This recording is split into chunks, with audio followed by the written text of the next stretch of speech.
दोस्तों नमस्कार, जय हिंद। दोस्तों बात करेंगे 8वें वेतन आयोग की और डीए की बात करेंगे। 2025 में कितना बढ़ने वाला है महंगाई भत्ता अप्रैल महीना में, इन तमाम चीज़ों को लेकर सामने आया हूँ। दोस्तों बढ़ती हुई महंगाई के इस दौर में हर व्यक्ति आर्थिक तंगी से जूझ रहा है। रोज़मर्रा के वस्तुओं की दाम लगातार बढ़ रहे हैं, जिससे घरेलू बजट पर दबाव बढ़ रहा है। इसी समस्या को समाधान करते हुए सरकार ने सरकारी कर्मचारियों को राहत देने के लिए महंगाई भत्ते यानी कि डीए में बढ़ोतरी की घोषणा की है। वित्त मंत्री ने नई दरों का ऐलान कर दिया है, जिससे लाखों कर्मचारियों और पेंशनर भोगियों को काफ़ी ज़्यादा फ़ायदा होगा। दोस्तों बता दें कि महंगाई भत्ते में क्रमिक शक्ति की वृद्धि हुई है। सरकारी आंकड़ों के अनुसार महंगाई भत्ते में पिछले कुछ वर्षों में क्रमिक वृद्धि की गई है। जनवरी 2021 में यह 28% था, जुलाई 2021 में बढ़कर 31% हो गया। इसके बाद जनवरी 2022 में यह 34 और जुलाई 2022 में 38% तक पहुँच गया। जनवरी 2023 में केंद्रीय कर्मचारियों को 42% का महंगाई भत्ता मिल रहा है और जुलाई 2023 में यह और बढ़कर 46% हो गया है। यह वृद्धि महंगाई के अनुपात में की गई है ताकि कर्मचारियों को क्रय शक्ति बनी रहे। दोस्तों प्रत्येक राज्य में अलग अलग दरें होती हैं। महत्वपूर्ण बात यह है कि केंद्र सरकार को प्रत्येक राज्य सरकार के कर्मचारियों का महंगाई भत्ता अलग अलग है। उदाहरण के लिए उत्तर प्रदेश में सरकारी कर्मचारियों का डीए 42% तक बढ़ा दिया गया है, जबकि छत्तीसगढ़ में 38% है। यह हर राज्य अपनी आर्थिक स्थिति और मुद्रास्फीति के आधार पर महंगाई भत्ते की दरें तय करता है। इससे राज्य के कर्मचारियों को उनके राज्य की विशिष्ट आर्थिक परिस्थिति के अनुसार लाभ मिलता है। महंगाई भत्ते का संशोधन साल में 2 बार किया जाता है, जनवरी और जुलाई में। यह नियमित संशोधन सुनिश्चित करता है कि कर्मचारियों को आय का समायोजन वर्तमान मुद्रास्फीति दर के अनुसार ही हो। इससे यह सुनिश्चित होता है कि बढ़ती महंगाई के बावजूद कर्मचारियों के वास्तविक आय में कमी न आए और उसका जीवन स्तर बना रहे। यह प्रणाली कर्मचारियों के हितों की रक्षा करती है और उन्हें आर्थिक सुरक्षा प्रदान करती है। महंगाई भत्ते का आर्थिक महत्व। दोस्तों महंगाई भत्ते में बढ़ोतरी से सरकारी कर्मचारियों की खरीदने की क्षमता में वृद्धि होगी। इससे बाजार में मांग बढ़ेगी और अर्थव्यवस्था को गति मिलेगी। सरकारी कर्मचारियों की संख्या काफ़ी अधिक है, इसलिए उसकी क्रय शक्ति में वृद्धि का सीधा असर बाजार पर पड़ता है। इससे अर्थव्यवस्था में विभिन्न क्षेत्रों में गतिविधियां बढ़ती है और रोजगार के अवसर भी बढ़ते हैं। इस प्रकार महंगाई भत्ते में वृद्धि न केवल सरकारी कर्मचारी बल्कि पूरे अर्थव्यवस्था के लिए फायदेमंद होता है। दोस्तों बकाया राशि का भुगतान कब करेगी?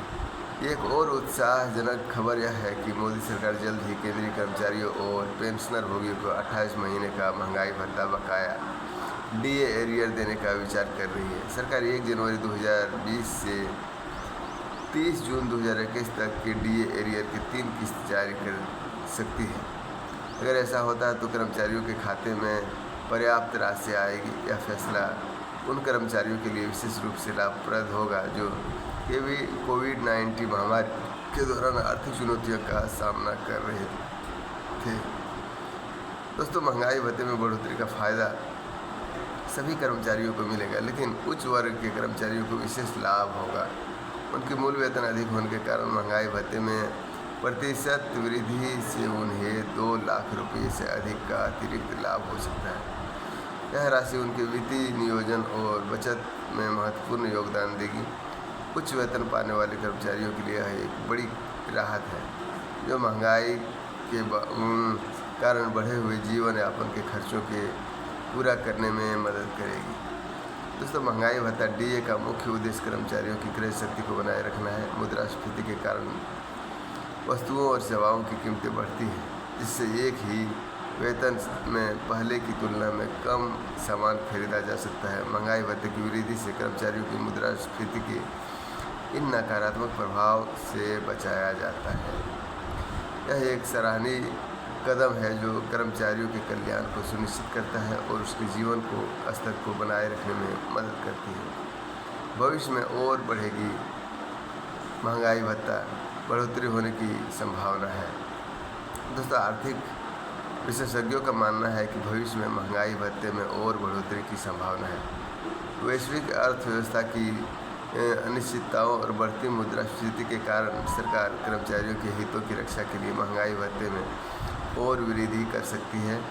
यह कदम सरकारी कर्मचारियों के मनोबल को बढ़ाए रखने और उन्हें अपने कर्तव्यों का बेहतर निर्वहन करने के लिए प्रोत्साहित करेगा। इससे प्रशासनिक क्षमता में भी सुधार होगा। विशेषज्ञों के अनुसार जल्द ही 8वें वेतन आयोग की घोषणा की जा सकती है। यह आयोग सरकारी कर्मचारियों के वेतन ढांचे में और सुधार लाएगा। 7वें वेतन आयोग के बाद देश की अर्थव्यवस्था आर्थिक स्थिति में काफ़ी बदलाव आया है, इसलिए नए वेतन आयोग की ज़रूरत महसूस की जा रही है। 8वें वेतन आयोग न केवल वेतन में बढ़ोतरी होगा बल्कि अन्य भत्तों की और सुविधाओं की ज़रूरत भी पूरी होगी। सरकार द्वारा महंगाई भत्ते में की गई बढ़ोतरी सरकारी कर्मचारियों के लिए एक बड़ी राहत है। यह कदम बढ़ती महंगाई के दौर में उनके जीवन स्तर को बनाए रखने में मदद करेगा। महंगाई भत्ते में नियमित वृद्धि से न केवल कर्मचारियों का लाभ होगा बल्कि उनके अर्थव्यवस्था में भी प्रगति मिलेगी। सरकार का यह फैसला दर्शाता है कि वह कर्मचारियों के कल्याण के प्रति प्रतिबद्ध है और उसके हित की रक्षा के लिए आवश्यक कदम उठाने के लिए तैयार है। तो दोस्तों, ये थी अभी तुरंत का ताज़ा खबर, नया अपडेट सामने में आया था जो कि मैं आपके सामने में लेकर हाजिर हुआ। वही बात करें महंगाई भत्ते की, जो कोविड-19 के समय में डीए सरकार देना चाह रही थी, और देखिए अब काफ़ी ज़ोर शोर कर्मचारियों की मांग लगातार जारी रहा। हो सकता है कि सरकार झुक जाए। इसके लिए मेन मीडिया, मुख्य मीडिया, आज तक के अंजनाओं का समय श्वेता तिवारी को भी धन्यवाद देना चाहिए, जिसने कि हमारे कर्मचारियों की आवाज़ उठाई और सरकार के कानों तक गई। आपको वीडियो कैसे लगा? अगर अच्छा लगे तो लाइक, शेयर और सब्सक्राइब जरूर करें। जय हिंद, जय भारत।